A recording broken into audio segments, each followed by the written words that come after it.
मार्गदर्शकन item number 1 Shrimati Nirmala Sitharaman वित्त मंत्री।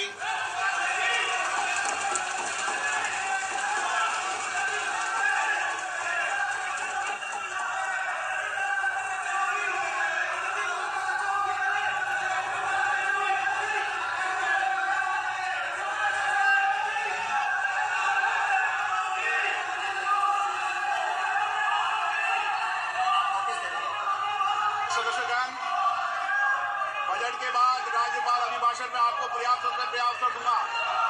मेरा आपसे निवेदन है, नहीं माननीय अखिलेश जी, आपने संसद की मर्यादा को आप बना के रखें।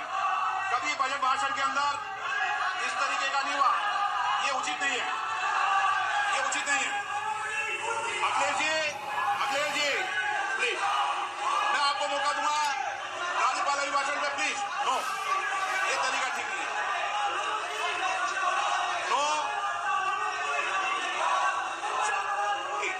राज्यपाल अभिभाषण पर चर्चा होगी। नो तरीका। Honorable Speaker, I present the budget for 25-26. This budget continues our government's efforts to A. Accelerate growth, B. Secure inclusive development, C.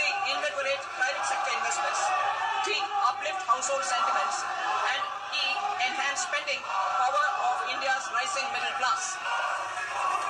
Together, we embark on a journey to unlock our nation's tremendous potential for greater prosperity and global positioning under the leadership of Honorable Prime Minister Shri Narendra Modi.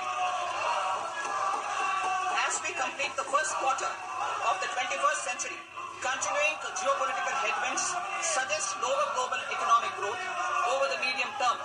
However, our aspiration for a Vikasit Bharat inspires us, and the transformative work we have done during our government's first 2 terms guides us to march forward resolutely.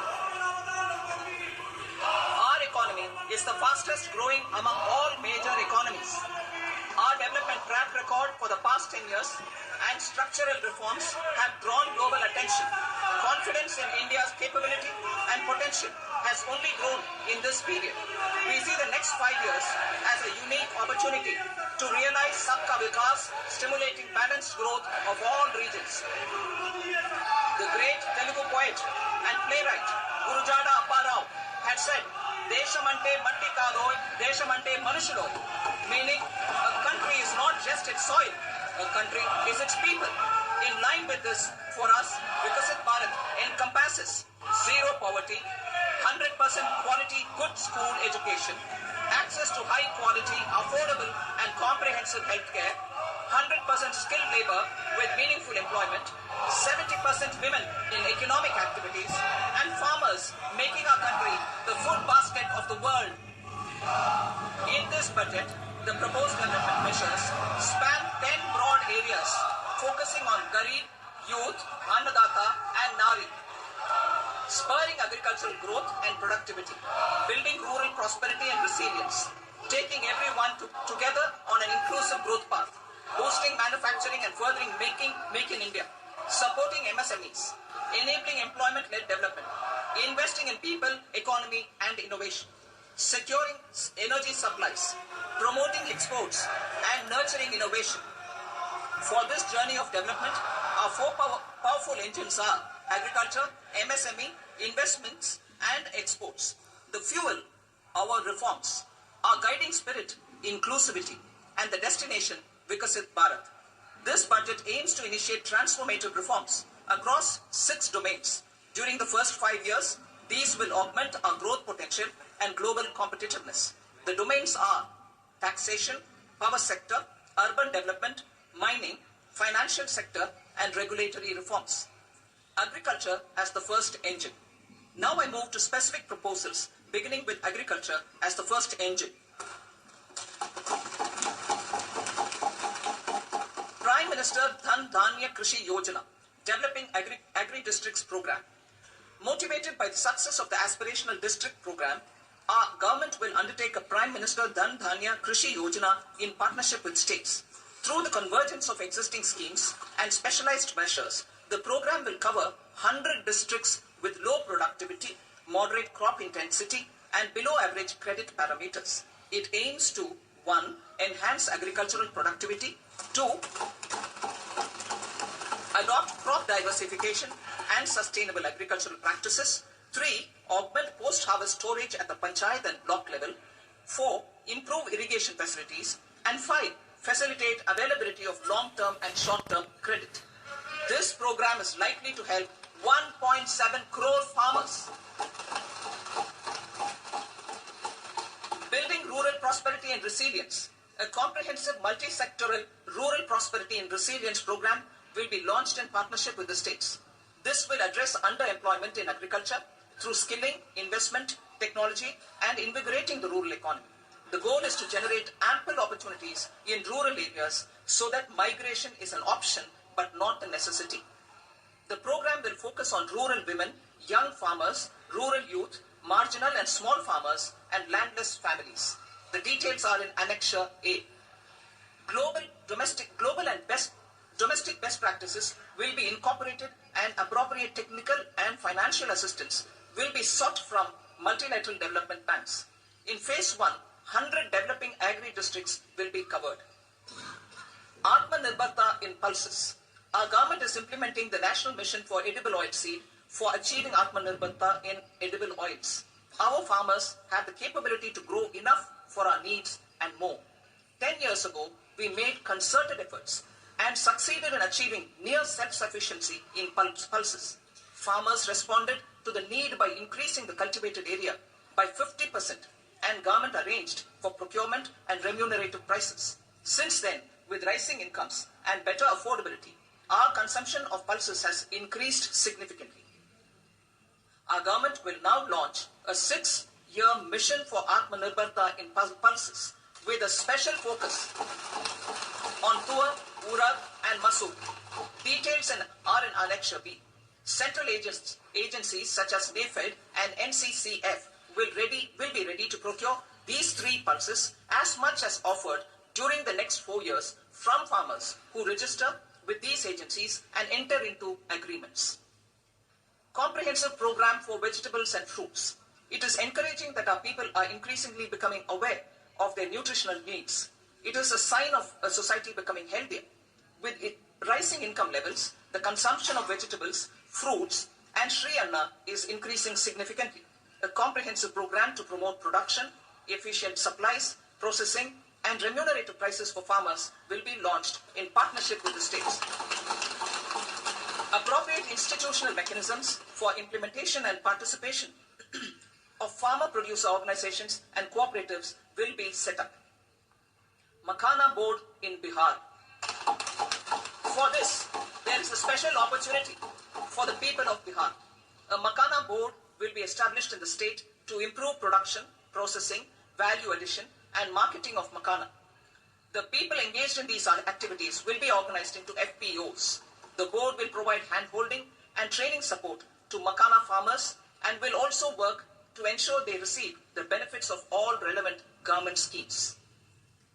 A national mission on high-yielding seeds will be launched, aimed at 1. Strengthening research ecosystem, 2.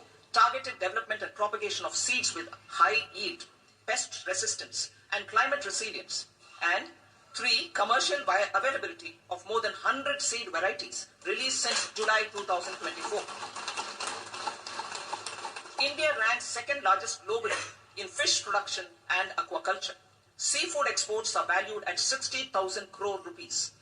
To unlock the untapped potential of the marine sector, our government will bring in an enabling framework for sustainable harnessing of fisheries from Indian Exclusive Economic Zone and high seas, with a special focus on the Andaman and Nicobar and Lakshadweep Islands. For the benefit of lakhs of cotton growing farmers, I am pleased to announce a mission for cotton productivity. This 5-year mission will facilitate significant improvements in productivity and sustainability of cotton farming and promote extra long staple cotton varieties. The best of science and technology support will be provided to farmers. Aligned with our integrated 5F vision for the textile sector, this will help in increasing incomes of the farmers and ensure a steady supply of quality cotton for rejuvenating India's traditional textile sector. Kisan credit cards facilitate short-term loans for 7.7 crore farmers, fishermen and dairy farmers. The loan limit under modified interest subvention scheme will be enhanced from 3 lakh rupees to 5 lakh rupees for loans taken through the KCC. For Atmanirbharta in urea production, our government had reopened 3 dormant urea plants in the eastern region. To further augment urea supply, a plant with annual capacity of 12.7 lakh metric tons will be set up at Namrup in Assam. India Post, with 1.5 lakh rural post offices, complemented by the India Post Payment Bank and a vast network of 2.4 lakh Dak Sevaks, will be repositioned to act as a catalyst for the rural economy. Details are at Annexure C. India Post will also be transformed as a large public logistics organization. This will meet the rising needs of Vishwakarmas, new entrepreneurs, women, self-help groups, MSMEs, and the large business organizations.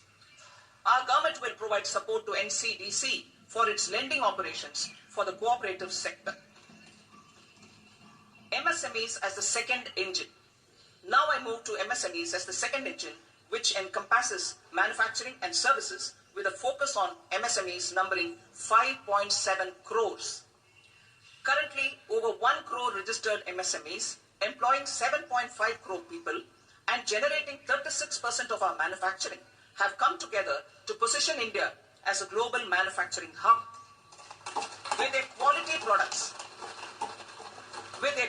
products, these MSMEs are responsible for 45% of our exports. To help them achieve higher efficiencies of scale, technological upgradation, and better access to capital, the investment and turnover limits for classification of all MSMEs will be enhanced to 2.5 and 2 times respectively. This will give them the confidence to grow and generate employment for our youth. The details are given in Annexure D. To improve access to credit, the credit guarantee cover will be enhanced.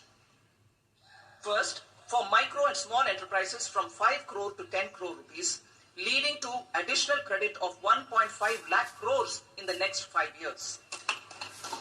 Second, for startups from 10 crore rupees to 20 crore rupees, with the guarantee fee being moderated to 1% for loans in 27 focus sectors which are important for Atmanirbhar Bharat.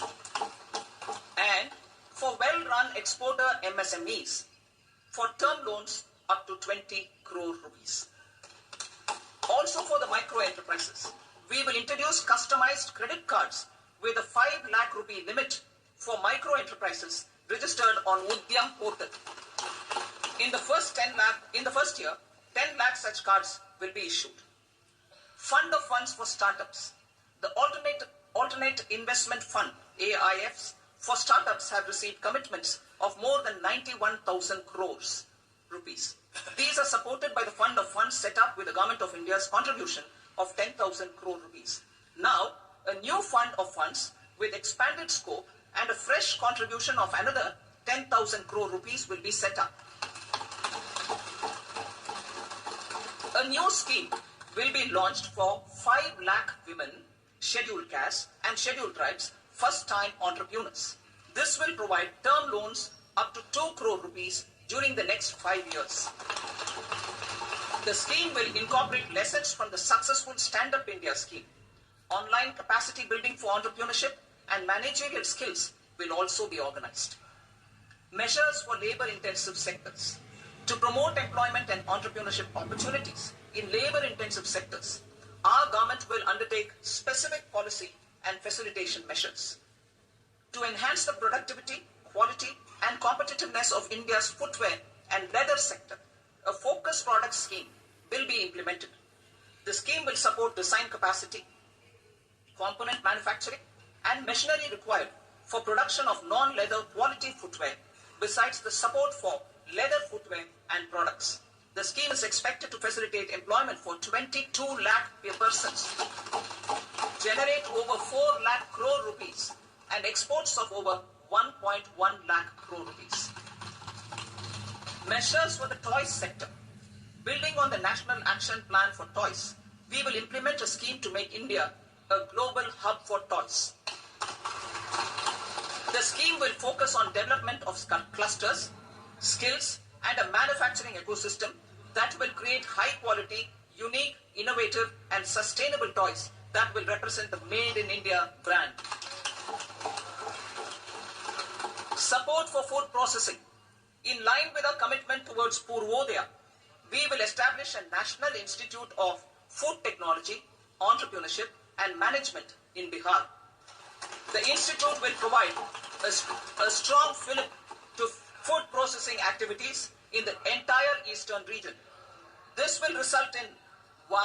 Enhanced income for the farmers through value addition to their produce, and 2. Skilling entrepreneurship and employment opportunities for the youth. Manufacturing mission, furthering Make in India. Our government will set up a national manufacturing mission covering small, medium and large industries for furthering Make in India by providing policy support, execution roadmaps, governance and monitoring framework for central ministries and states. Details are in Annexure E. Given our commitment to climate-friendly development, the mission will also support clean tech manufacturing. This will aim to improve domestic value addition and build our ecosystem for solar PV cells, EV batteries, motors and controllers, electrolyzers, wind turbines, very high voltage transmission equipment and grid-scale batteries. Investment as the third engine. Now I move to investment as the third engine, which encompasses investing in people, investing in the economy and investing in innovation. Investing in people. Saksham Anganwadi and Poshan 2.0.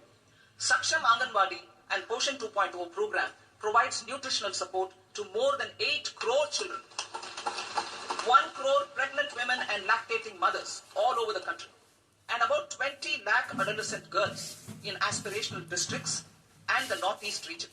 The cost norms for these nutritional support will be enhanced appropriately. Adult Tinkering Labs. 50,000 adult tinkering labs will be set up in government schools in the next 5 years to cultivate the spirit of curiosity and innovation and foster a scientific temper among young minds. Broadband connectivity to government secondary schools and PHCs. Broadband connectivity will be provided to all government secondary schools and primary health centers in rural areas under the BharatNet project. Bharatiya Bhasha Pustak Scheme. We propose to implement a Bharatiya Bhasha Pustak scheme to provide digital form Indian language books for schools and for higher education. This aims to help students understand their subjects better and in their language. National Centers of Excellence for Skilling. Building on the initiative announced in the July 24 budget, 5 National Centers of Excellence for Skilling will be set up with global expertise and partnerships to equip our youth with the skills required for Make for India, Make for the World manufacturing. The partnership will cover curriculum design, training of trainers and a skills certification framework and periodic reviews. Expansion of capacity in IITs. Total number of students in 23 IITs has increased 100% from 65,000 to 1.35 lakh in the past 10 years.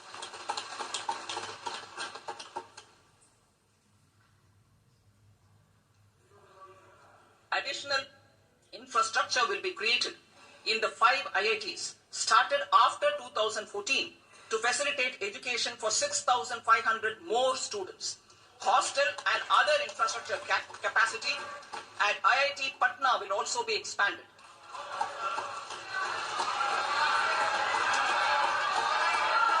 Center of Excellence.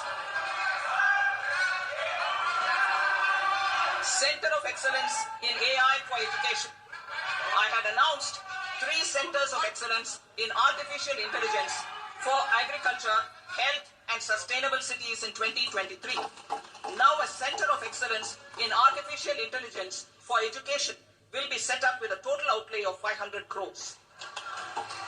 Expansion of medical education.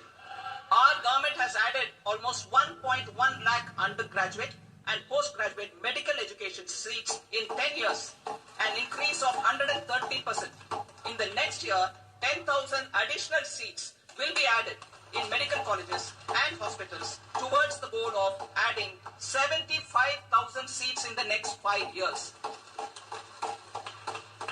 Daycare and cancer centers in all district hospitals. Our government will facilitate setting up of daycare cancer centers in all district hospitals in the next 3 years. 200 centers will be established in 25-26 itself. Strengthening urban livelihoods. Our government has been giving priority to assisting urban poor and vulnerable groups. A scheme for socio-economic upliftment of urban workers will be implemented to help them improve their incomes, have sustainable livelihoods and a better quality of life. PM Swanidhi scheme has benefited more than 68 lakh street vendors, giving them respite from high-interest informal sector loans.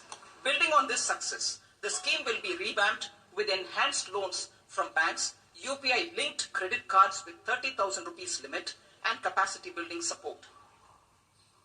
Social Security scheme for welfare of online platform workers. Gig workers of online platforms provide great dynamism to the new age services economy. Recognizing their contribution, our government will arrange for their identity cards and registration on the e-Shram portal. They will be provided healthcare under PM Jan Arogya Yojana. This measure is likely to assist nearly 1 crore gig workers.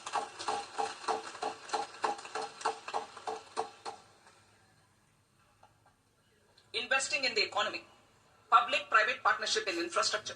Each infrastructure-related ministry will come up with a 3-year pipeline of projects that can be implemented in PPP mode. States will also be encouraged to do so and can seek support from the India Infrastructure Project Development Fund, which is a scheme to prepare PPP proposals. Support to states for infrastructure. An outlay of 1.5 lakh crore is proposed for the 50-year interest-free loans to states for capital expenditure and incentives for reforms. Building on the success of the first asset monetization plan announced in 2021, the second plan for 2025 to 30 will be launched to plow back capital of 10 lakh crore in new projects. Regulatory and fiscal measures will be fine-tuned to support the plan. Jal Jeevan Mission. Since 2019, 15 crore households representing 80% of India's rural population have been provided access to portable tap water connections. To achieve 100% coverage, I am pleased to announce the extension of this mission until 2028 with an enhanced total outlay. The mission's focus will be on the quality of infrastructure and O&M of rural piped water supply schemes through Jan Bhagidari. A separate MOU or separate MOUs will be signed with the states and union territories to ensure sustainability and citizen-centric water services delivery. Urban sector reforms. Building on the July budget proposals, urban sector reforms related to governance, municipal services, urban land and planning will be incentivized. Urban Challenge Fund. The government will set up an Urban Challenge Fund of 1 lakh crore rupees to implement the proposals for cities as growth hubs, creative redevelopment of cities, and for water and sanitation purposes announced in the July budget. This fund will finance up to 25% of the cost of bankable projects, with a stipulation that at least 50% of the cost is funded from bonds, bank loans, and PPPs. An allocation of 10,000 crore is proposed in 2025-26. Power sector reforms. We will incentivize electricity distribution reforms and augmentation of intra-state transmission capacity by states. This will improve financial health and capacity of electricity companies. Additional borrowing of 0.5% of GSDP will be allowed to states contingent on these reforms. Nuclear energy mission for Vikasit Bharat. Development of at least 100 gigawatt of nuclear energy by 2047 is essential for our energy transition efforts. for an active partnership with the private sector towards this goal. Amendments to the Atomic Energy Act and the Civil Liability for Nuclear Damage Act will be taken up. A nuclear energy mission for research and development of small modular reactors with an outlay of 20,000 crore will be set up. At least 5 indigenously developed small modular reactors will be operationalized by 2033. Shipbuilding. The shipbuilding financial assistance policy will be revamped to address cost disadvantages. This will also include credit notes for shipbreaking in Indian yards to promote the circular economy. Large ships above a specified size will be included in the infrastructure harmonized master list. Shipbuilding clusters will be facilitated to increase the range, categories and capacity of ships. This will include additional infrastructure, facilities, skilling and technology to develop the entire ecosystem. Maritime Development Fund. For long-term financing for the maritime industry, a Maritime Development Fund with a corpus of 25,000 crore rupees will be set up. This will be for distributed support and promoting competition. This will have up to 49% contribution by the government, and the balance will be mobilized from ports and from private sector. Udan Regional Connectivity Schemes. Udan has enabled 1.5 crore middle-class people to meet their aspirations for speedier travel. The scheme has connected 88 ports, airports, and operationalized 619 routes. Inspired by that success, a modified Udan scheme will be launched to enhance regional connectivity to 120 new destinations and carry 4 crore passengers in the next 10 years. 4 crore additional passengers in the next 10 years. The scheme will also support helipads and smaller airports in hilly, aspirational and northeast regional districts. Greenfield airports will be facilitated in Bihar to meet the future needs of the state. These will be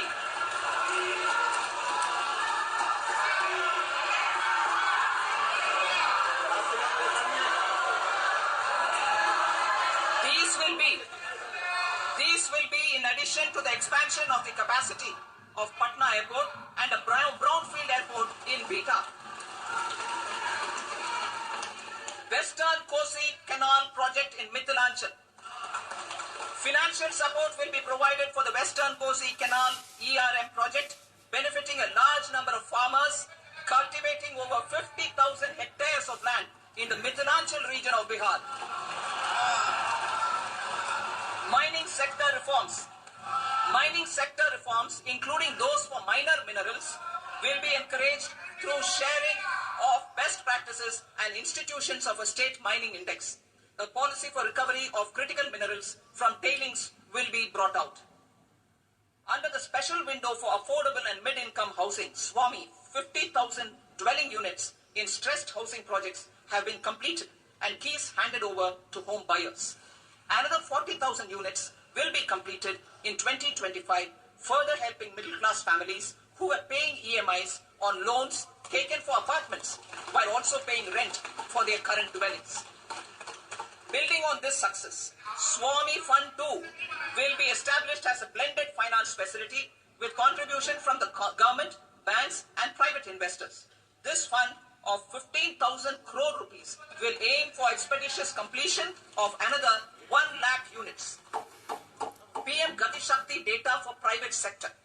For furthering PPPs and assisting the private sector in project planning, access to relevant data and maps from the PM Gati Shakti portal will be provided.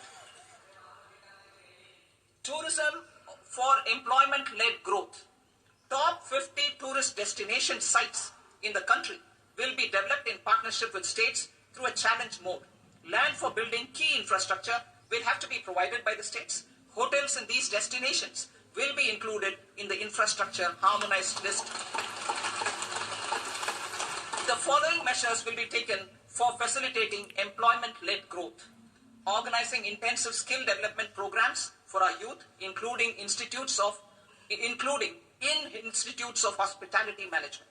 providing mudra loans for homestays, improving ease of travel and connectivity to tourist destinations, providing performance-linked incentives to states for effective destination management, including tourist amenities, cleanliness, and marketing efforts, and introducing streamlined e-visa facilities along with visa fee waivers for certain tourist groups.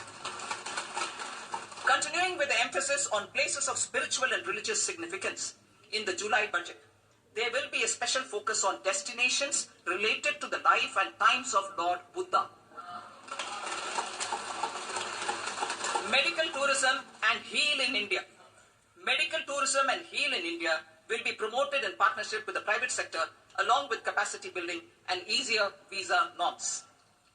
Investing in innovation.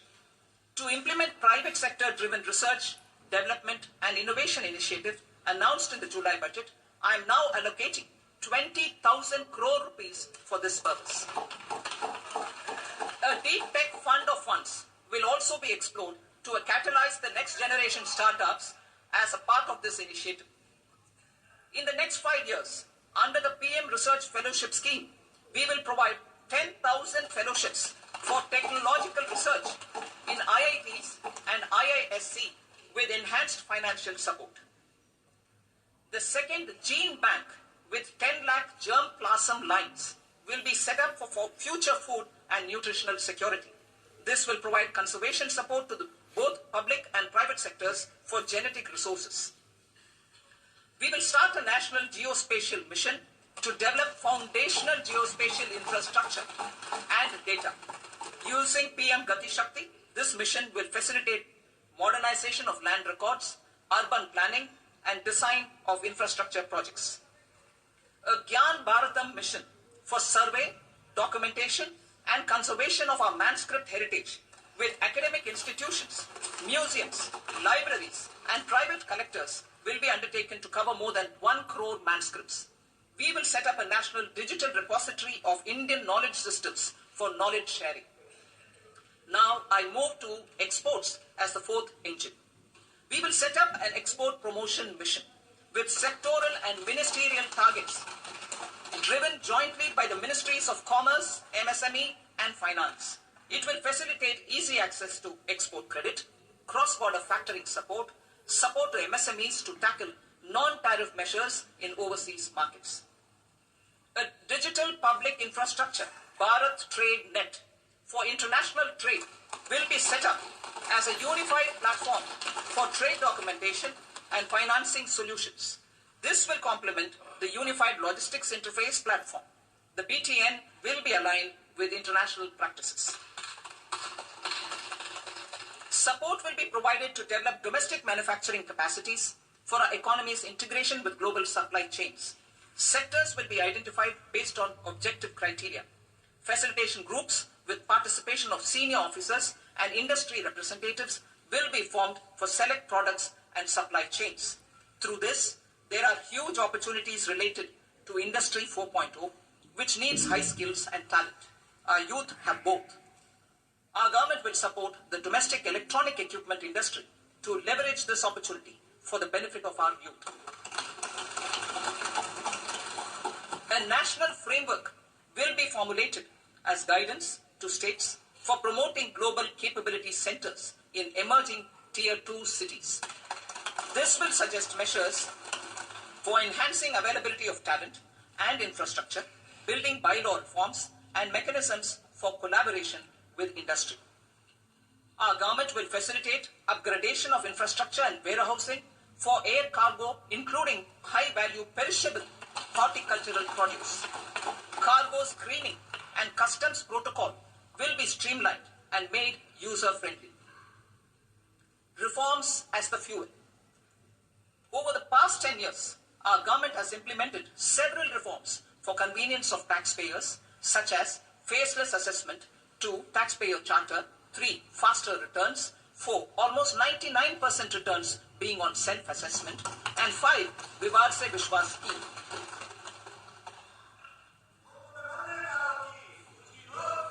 Continuing these efforts, I reaffirm the commitment of the tax department to trust first, scrutinize later. I also propose to introduce the new income tax bill next week. I will detail the indirect tax reforms and changes in direct taxes in Part B. Financial sector reforms. The FDI limit for the insurance sector will be raised from 74 to 100%. This enhanced limit will be available for those companies which invest the entire premium in India. The current guardrails and conditionalities associated with foreign investment will be reviewed and simplified. The services of India Post Payment Bank will be deepened and expanded in rural areas. NABFID will set up a partial credit enhancement facility for corporate bonds for infrastructure. Public sector banks will develop Grameen Credit Score Framework to serve the credit needs of SHG members and people in rural areas. A forum for regulatory coordination and development of pension products will be set up. To implement the earlier announcement on simplifying the KYC processes, the revamped Central KYC Registry will be rolled out in 2025. We will also implement a streamlined system for periodic updating. Requirements and procedures for speedy approval of company mergers will be rationalized. The scope for fast-track mergers will also be widened and the process made simpler. As proposed in the interim budget, we signed bilateral investment treaties with 2 countries in 2024 to encourage sustained foreign investment, and in the spirit of First Develop India, the current model BIT will be revamped and made more investor-friendly. In the last 10 years, in several aspects, including financial and non-financial, our government has demonstrated a steadfast commitment to ease of doing business. We are determined to ensure that our regulations must keep up with technological innovations and global policy developments. A light-touch regulatory framework based on principles and trust will unleash productivity and employment. Through this framework, we will update regulations that were made under old laws. To develop this modern, flexible, people-friendly and trust-based regulatory framework appropriate for the 21st century, I propose 4 specific measures. A high-level committee for regulatory reforms will be set up for a review of all non-financial sector regulations, certifications, licenses, and permissions. The committee will be expected to make recommendations within a year. The objective is to strengthen trust-based economic governance and take transformational measures to enhance ease of doing business, especially in matters of inspection and compliances. States will be encouraged to join in this endeavor. An investment friendliness index of states will be launched in 2025 to further the spirit of competitive cooperative federalism. Under the Financial Stability and Development Council, a mechanism will be set up to evaluate impact of the current financial regulations and subsidiary instructions. It will also formulate a framework to enhance their responsiveness and development of the financial sector. In the Jan Vishwas Act 2023, more than 180 legal provisions were decriminalized. Our government will now bring up the Jan Vishwas Bill 2.0 to decriminalize more than 100 provisions in various laws. I now move to fiscal policy. In the July budget, I committed to staying the course for fiscal consolidation. Our endeavor will be to keep the fiscal deficit each year such that central government debt remains on a declining path as a percentage of the GDP. The roadmap for the next 6 years has been detailed in the FRBM statement. Revised estimates for 2024-25. The revised estimate of the total receipts other than borrowings is 31.47 lakh crore rupees, of which the net tax receipts are 25.57 lakh crore rupees. The revised estimate of the total expenditure is 47.16 lakh crore rupees, of which the capital expenditure is about 10.18 lakh crore rupees. The revised estimate of the fiscal deficit is 4.8% of the GDP. Budget estimates for 25-26. Coming to 25-26, the total receipts other than borrowings and total expenditure are estimated at 34.96 lakh crore rupees and 50.65 lakh crore rupees respectively. The net tax receipts are estimated at 28.37 lakh crore rupees. The fiscal deficit is estimated to be 4.4% of GDP. To finance the fiscal deficit, the net market borrowings from dated securities are estimated at 11.54 lakh crore. The balance financing is expected to come from small savings and other sources. The gross market borrowings are estimated at 14.82 lakh crore rupees. I will now move to Part B. Indirect taxes. My proposals relating to customs aim to rationalize tariff structure and address duty inversion. These will also support domestic manufacturing and value addition, promote exports, facilitate trade, and provide relief to common people. Rationalization of customs tariff structure for industrial goods. As a part of comprehensive review of customs rate structure announced in July 2024 budget, I propose to 1. Remove 7 tariff rates. This is over and above the 7 tariff rates removed in 23-24 budget. After this, there will be only 8 remaining tariff rates, including 0 rate. 2. Apply appropriate cess to broadly maintain effective duty incidence, except on a few items where such incidence will reduce marginally. 3. Levy not more than 1 cess or surcharge. Therefore, I propose to exempt social welfare surcharge on 82 tariff lines that are subject to a cess. I shall now take up sector-specific proposals. To provide relief to patients, particularly those suffering from cancer, rare diseases, and other severe chronic diseases, I propose to add 36 life-saving drugs and medicines to the list of medicines fully exempted from basic custom duty. I also propose to add 6 life-saving medicines to the list attracting concessional custom duty of 5%. Full exemption and concessional duty will also respectively apply on the bulk drugs for manufacture of the above. Specified drugs and medicines under patient assistance programs run by the pharmaceutical companies are fully exempt from BCD, provided the medicines are supplied free of cost to the patients. I propose to add 37 more medicines along with 13 new patient assistance programs. Support to domestic manufacturing and value addition. Critical minerals. In the July 2024 budget, I had fully exempted BCD on 25 critical minerals that are not domestically available. I had also reduced BCD of 2 other such minerals to provide a major fillip to their processing, especially by MSMEs. Now, I propose to fully exempt cobalt powder and waste, the scrap of lithium-ion battery, lead, zinc, and 12 more critical minerals.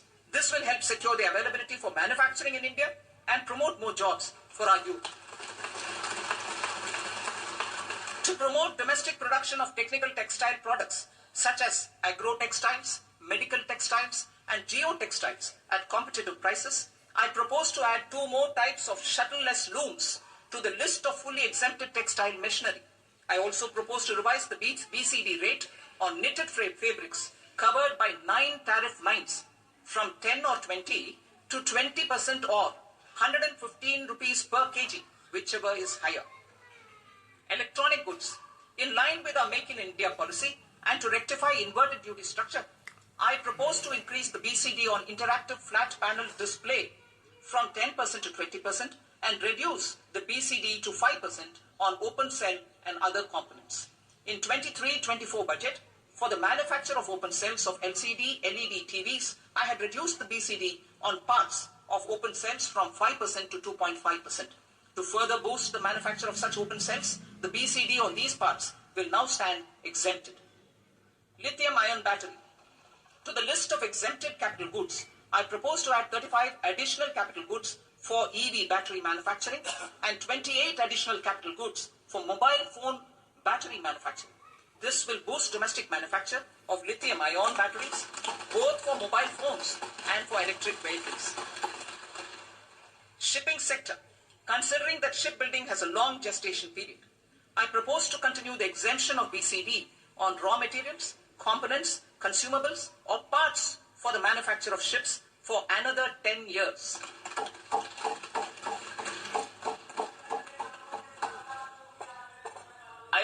propose the same dispensation for shipbreaking to make it more competitive. Telecommunication. To prevent classification disputes, I propose to reduce the BCD from 20% to 10% on carrier-grade Ethernet switches to make it at par with non-carrier-grade Ethernet switches. Export promotion. To facilitate exports of handicrafts, I propose to extend the time period for export from 6 months to 1 year, further extendable by another 3 months if required. I also propose to add 9 items to the list of duty-free inputs. Leather sector. I propose to fully exempt BCD on wet blue leather to facilitate imports for domestic value addition and employment. I also propose to exempt crust leather from 20% export duty to facilitate exports by small tanners. Marine products.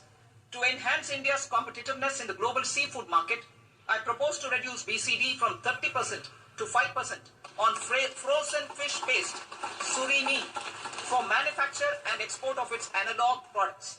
I also propose to reduce BCD from 15% to 5% on fish hydrolysates for manufacture of fish and shrimp feed.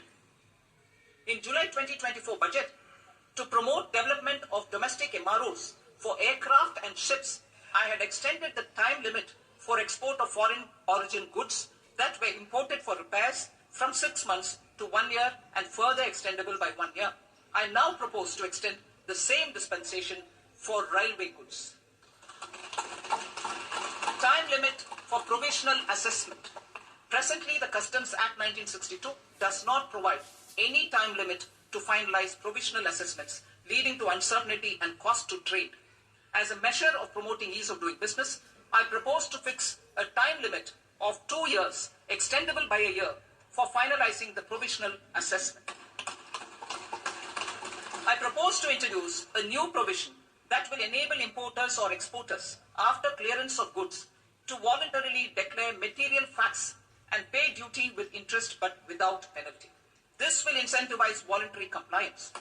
However, this will not apply in cases where department has already initiated audit or investigation proceedings. For industry to better plan their imports, I propose to extend the time limit for the end use of imported inputs in the relevant rules from 6 months to 1 year. This will provide operational flexibility in view of cost and uncertainty of supply. Further, such importers will now have to file only quarterly statements instead of a monthly statement.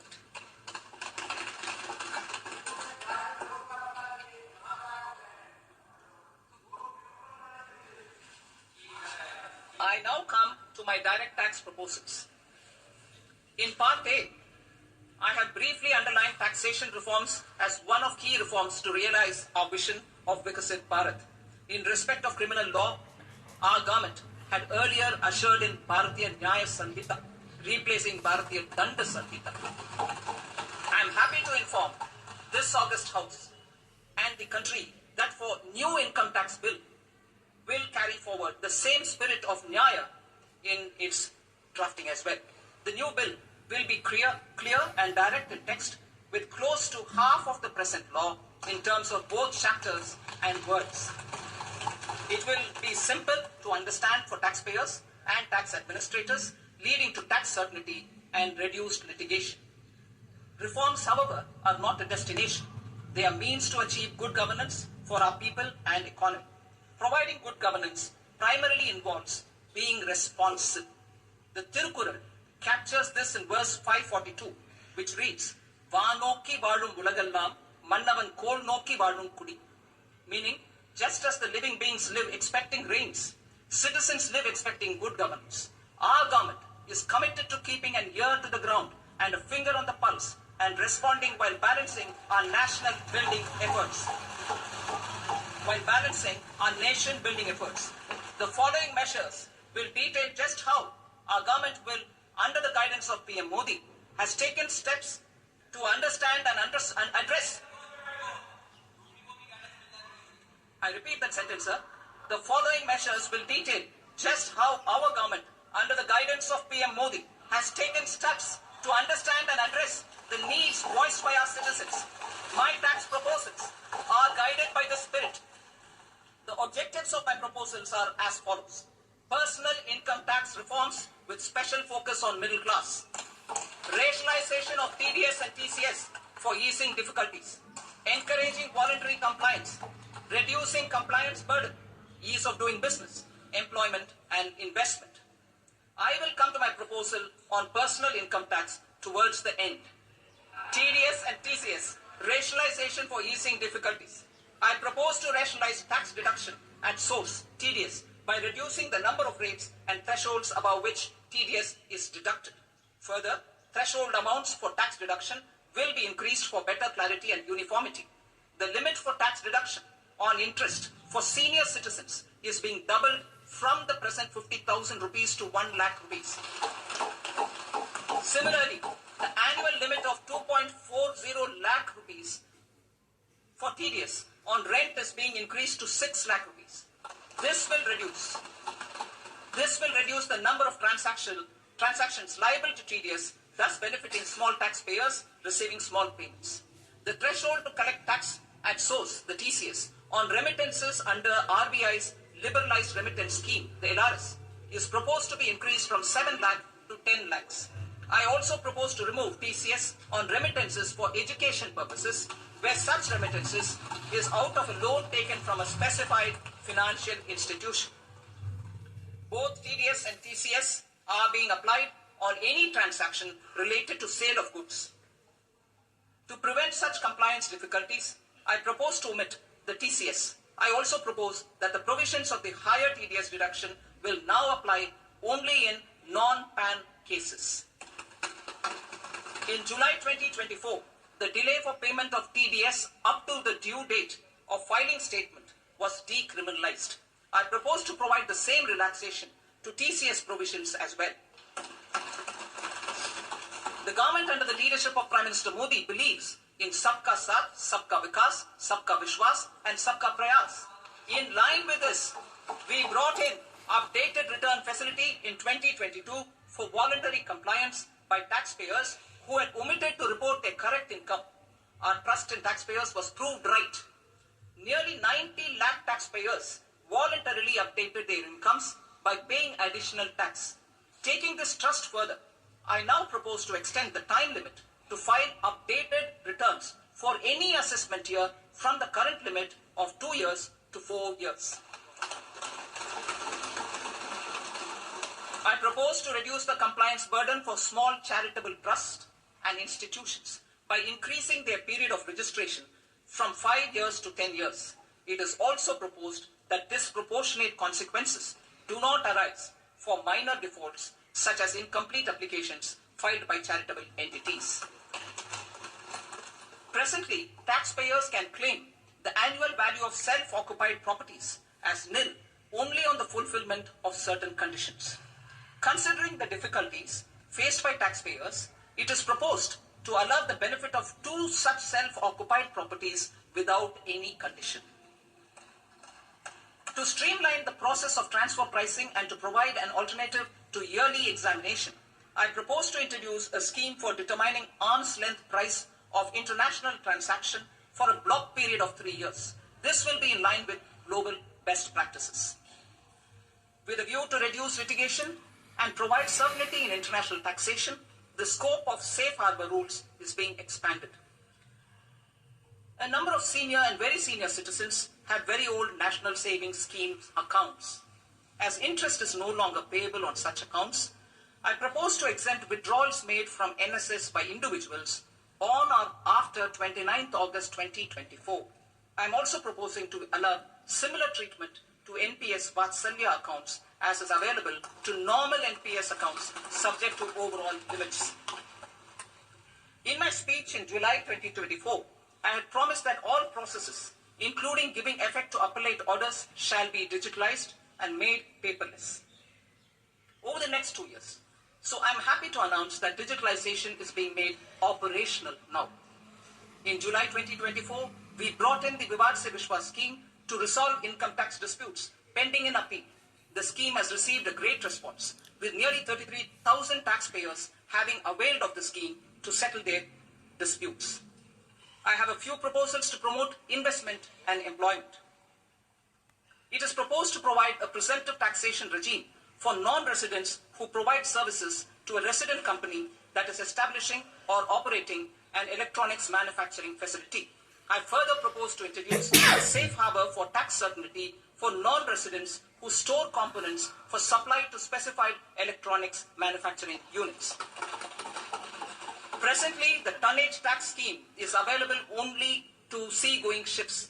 The benefits of existing tonnage tax scheme are proposed to be extended to inland vessels registered under the Indian Vessels Act 2021 to promote inland water transport in the country. Extension for incorporation of startups. We continue to support the Indian startup ecosystem. I propose to extend the period of incorporation by 5 years to allow the benefit available to startups which are incorporated before 1/4/2030. In order to attract and promote additional activities in the IFSC, I am inter alia proposing specific benefits to ship leasing units, insurance offices, and treasury centers of global companies which are set up in IFSC. Further, to claim benefits, the cut-off date for commencement in IFSC has also been extended by 5 years to 31/3/2030. Category 1 and Category 2 AIFs are undertaking investments in infrastructure and other such sectors. I propose to provide certainty of taxation to these entities on the gains from securities. To promote funding from sovereign wealth funds and pension funds to the infrastructure sector, I propose to extend the date of making an investment by 5 more years up to 31st March 2030. Personal income tax reforms with special focus on middle class. Democracy, demography, and demand are the key support pillars in our journey towards Vikasit Bharat. The middle class provides strength for India's growth. This government, under the leadership of Prime Minister Modi, has always believed in the admirable energy and ability of the middle class in nation building. In recognition of their contribution,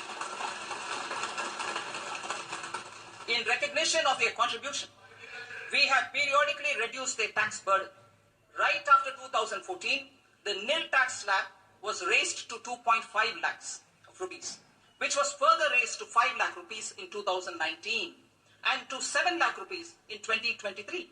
This is reflective of our government's trust on the middle class taxpayers. I am now happy to announce that there will be no income tax payable up to income of 12 lakh rupees.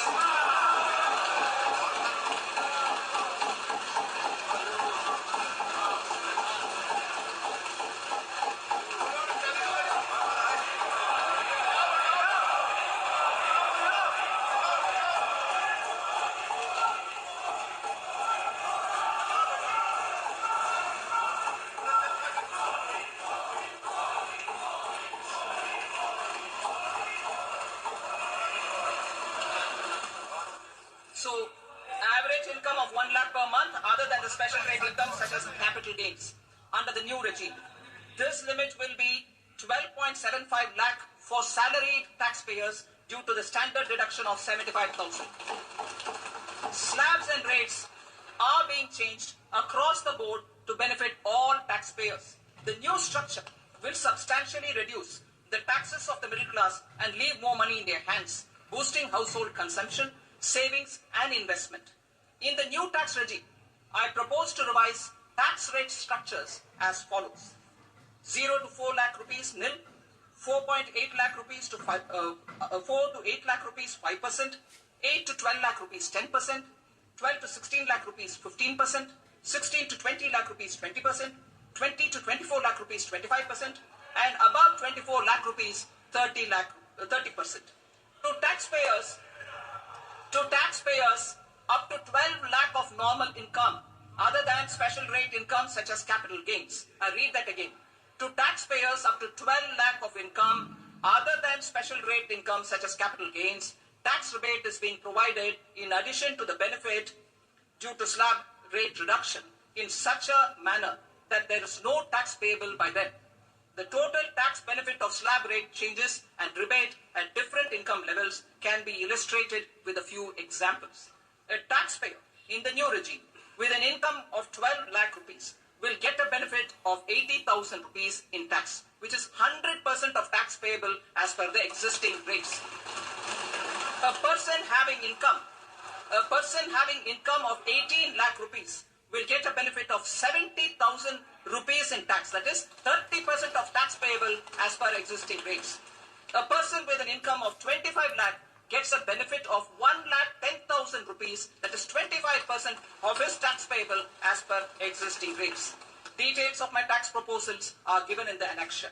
As a result of these proposals, Honorable Speaker, sir, revenue of about 1 lakh crore in direct taxes and 2,600 crores in indirect taxes will be foregone. Mr. Speaker, sir, with this, I commend the budget to this august House.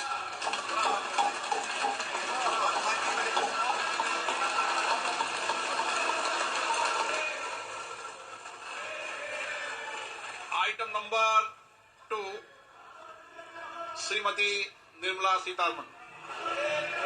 Sir, with your permission, I rise to lay on the table the following statements under Section 3(1) of the Fiscal Responsibility and Budget Management Act 2003. Medium-term fiscal policy fiscal policy strategy statement and my macroeconomic framework statement. Item number 3, Srimati Nirmala Sitharaman. Sir, with your permission, I rise to move for leave to introduce the Finance Bill 2025. प्रश्न ये है कि विधेयक को पुनर्स्थापित करने की अनुमति प्रदान की जाए। जो सदस्य इसके पक्ष में हाँ गए, जो सदस्य विरोध में ना गए, मेरे विचार में निर्णय हाँ वालों के पक्ष में हुआ, हाँ वालों के पक्ष में अनुमति प्रदान की जाती है। माननीय मंत्री जी विधेयक को पुनर्स्थापित करें। Sir, I introduce the bill. Thank you. सभा की कार्यवाही सोमवार दिनांक 3 फरवरी 2025 को प्राप्त 11 बजे तक के लिए स्थगित की जाती है।